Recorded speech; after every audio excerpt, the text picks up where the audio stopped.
අපි මාධ්‍ය තුලින් ඒ වගේම හිටපු ජනාධිපතිවරු, ආරක්ෂක ලේකම්වරු, හමුදාපතිවරු, ඒ වගේම ආරක්ෂක අංශයේ ප්‍රධානීන් අපි හමු වෙලා මේ රණවිරුවන්ට කරපු අසාධාරණකම් සම්බන්ධව අපි කතා කරා. විශේෂයෙන්ම 2019න් පස්සේ පෞද්ගලිකව රණවිරුව දැඩි මර්ධනයකට ලක් කරලා තියෙනවා. හරිද? දැන් එතකොට විශේෂම කාරණාවක් තියෙනවා මේ වෙනකොට අපි දන්නවා මේ රටේ යුද්ධ වෙනුවෙන් 27000 දීපිදලා 14500ක් ආපాత වුණා. ඒ වගේම යුද්ධයට ගියපු රණවිරුවෝ Tamanට පෞද්ගලික හේතුවක් වෙන්න පුළුවන්, වෙච්ච අසාධාරණයක් වෙන්න පුළුවන්. හැබැයි ඒ රණවිරුවන් ආබාධ රණවිරුවන්.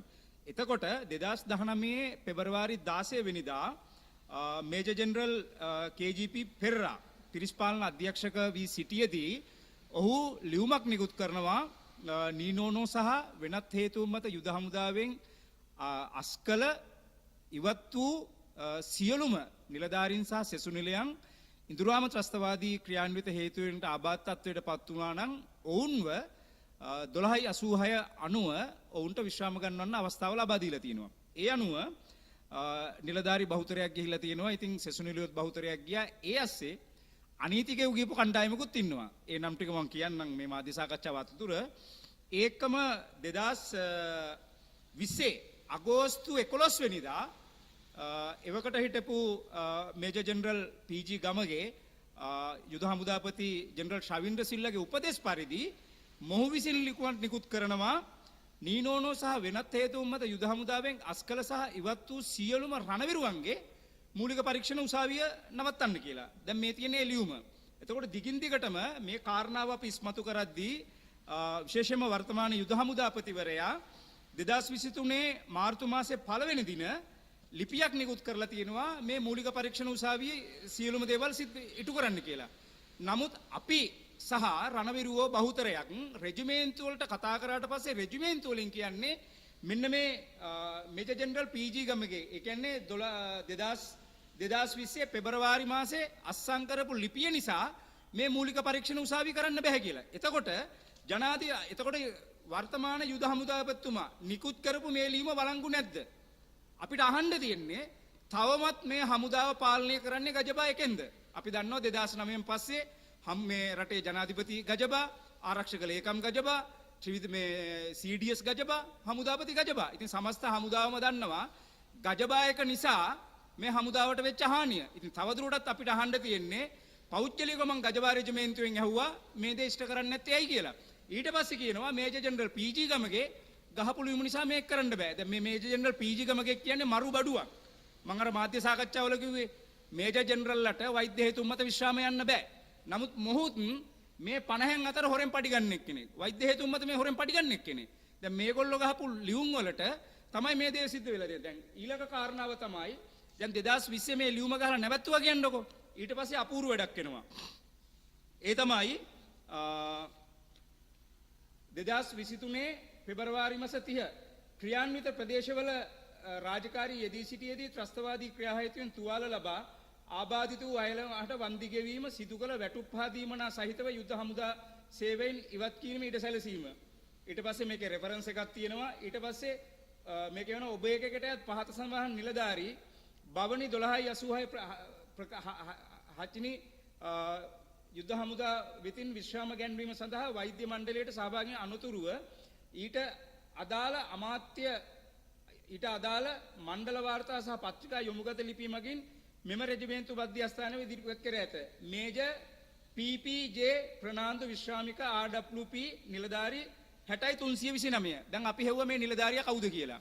දැන් මීට කලිනුත් මම මාධ්‍ය සාකච්ඡා වලින් හෙළි කරලා කිව්වා මේ නිලධාරිය සම්බන්ධව. මොකද තියෙන්නේ? මේක ඉංග්‍රීසි වලින් තියෙන්නේ the temporary major Jayanta Gunusiri Fernando RWP SLSR oblique 60329.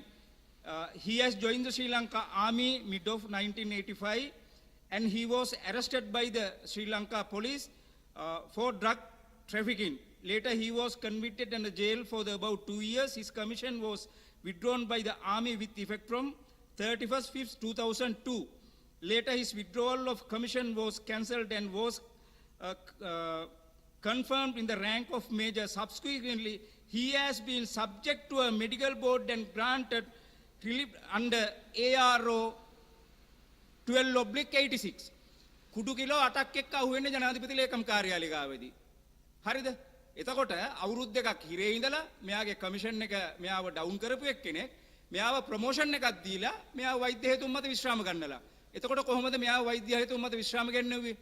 කොහොමද එහෙනම් මෙයාව මූලික පරීක්ෂණ උසාවි කරේ කොහොමද මෙයාගේ එහෙනම් 2020 පෙබරවාරි මාසයේ 11 වෙනිදා අත්සන් කරපු මේජර් ජෙනරල් පීජී ගමගේගේ ලිපියෙන් මූලික පරීක්ෂණ උසාවිය නැවැත්තුවා නම් කොහොමද මෙයා 2022 මෙයා කොහොමද මේ 2023 පෙබරවාරි මාසේ කොහොමද මෙයා හිනා වෛද්‍ය හේතුන් මත විශ්‍රාම යන්නේ? මෙහෙම යන්න පුළුවන්ද? ඒ නිසා ඊ타ත්ම පැහැදිලි මේ සම්පූර්ණයෙන්ම මේ රණවිරුවන්ගෙන් පරිගන්න වැඩක් කරන්නේ. දැන් මම 2013 ඉඳලා තමයි මේ අයිතිවාසිකම් වෙනුවෙන් කතා කරන්නේ. මේ ඉල්ලීම කරන්නේ. ප්‍රශ්න තියෙන ගැටලු සහගතම තැන තමයි අපි දැන් මේ ජනාධිපතිවරු මුණ ගැහිලා අපි එතුමාලට අපේ තියෙන ගැටලු රණවිරුව කතා කරාට පස්සේ වෙන්නේ ජනාධිපති ලේකම් කාර්යාලය විසින් අදාළ ලිපි යොමු කරන්නේ ආරක්ෂක අමාත්‍යාංශයට සහ යුද හමුදාවට. දැන් 2013 වසරේ ඉඳලා මේ ප්‍රශ්නෙට මම මුහුණ දෙන කෙනෙක්. එතකොට වර්තමාන ජනාධිපති අනුර කුමාර දිසානායක මැතිතුමාට මම ලිපි දෙකක් යොමු කරා. අපි දන්නවා ආරක්ෂක අමාත්‍යාංශයට මේ ලිපි ගිහිල්ලා තියෙන්නේ. යුද හමුදාපතිතුමාට මේ ලිපි ගිහිල්ලා තියෙන්නේ. හැබැයි ඒ යාන්ත්‍රණය තුල මේක ක්‍රියාත්මක වෙන්නේ නැහැ. ඒ තමයි දිගින් දිගටම වර්තමාන රජයේ පත් වෙනකොට මම හැම අවස්ථාවෙම පෙන්නපු ඉස්මතු කරපු කාරණාවක් තමයි ආරක්ෂක අමාත්‍යාංශය රණවි සේවා අධිකාරිය සහ යුද හමුදාවින්න හොර තක්කඩ ටික පන්නන්න කියලා. හොර තක්කඩ ටික පන්නන්න කියලා. දැන් අද මේ වෙනකන්වත් ඒ කිසිම ක්‍රියාමාර්ගයක් ගත්තේ නැහැ. මොකද පෞද්ගලිකව මම දන්නවා දැන් මගේ ලිපිය අනුර කුමාර දිසානායක ජනාධිපතිතුමා ආරක්ෂකංශයට මගේ ලිපිය යොමු කරාට පස්සේ මොකද්ද වෙන්නේ? ආරක්ෂක අමාත්‍යාංශයේ හොර තක්කඩ ටිකක් ඉන්නවා ගිහිල්ලා කියනවා මේ ආරක්ෂක ලේකම්තුමනි මෙන්න මහින්ද මහත්තයාට එන කාලෙත් මෙයා ඉල්ලුවා, මෛත්‍රීපාල සිරිසේන ජනාධිපතිවරණත් ඉල්ලුවා, ගෝඨාභය ඉන්න කාලෙත් ඉල්ලුවා, රනිල් වික්‍රමසිංහ ජනාධිපතිතුමා ඉන්න කාලෙත් ඉල්ලුවා කියලා මේ ටික දීලා මේක නවත්තනවා. මේක තමයි සත්‍ය කතාව. ලංකා ඉතිහාසයේ පළවෙනි වතාවට අසේල ධර්මසිරි තමයි මේ රටේ හැම පුජ්‍යලයක්ම බය වෙලා ඉන්නකොට ආරක්ෂක අමාත්‍යාංශයේ රණවි සේවා අධිකාරිය සහ ශ්‍රී ලංකා යුද හමුදාය කරපු සියලුම දූෂණ වංචා ටික හෙළි කරේ. අද ඒකට මොකද්ද කරලා තියෙන්නේ? පෞද්ගලිකව මගෙන් පරිගන්න ගම මට නඩු තුනක් දාලා හිරෙත් දාලා පාටිත් දාගත්තා. හරි? දැන් එක්කම අපි අහනවා පුළුවන් නම් මේකට හමුදා මාධ්‍ය ප්‍රකාශක ඔබතුමා පුළුවන් නම් මේවට ප්‍රකාශ දෙන්න. අපි එතකොට මාධ්‍යයට එන්නෙත් නැහැ. අපට අසාධාරණයක් වෙන නිසානේ අපි කතා කරන්නේ.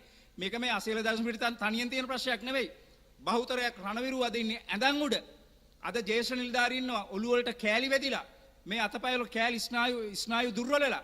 අද ඇඳන් උඩ ඉන්නවා මේ මූලික පරීක්ෂණ උසාවිය කරන්න නැතුව.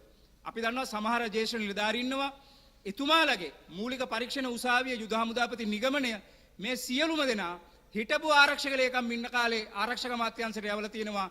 එතනින් මෙහාට පල්ලෙහාට කිසිම දෙයක් ඇවිල්ලා නැහැ. මේ අසාධාරණය තමයි අපි කියන්නේ. හරිද?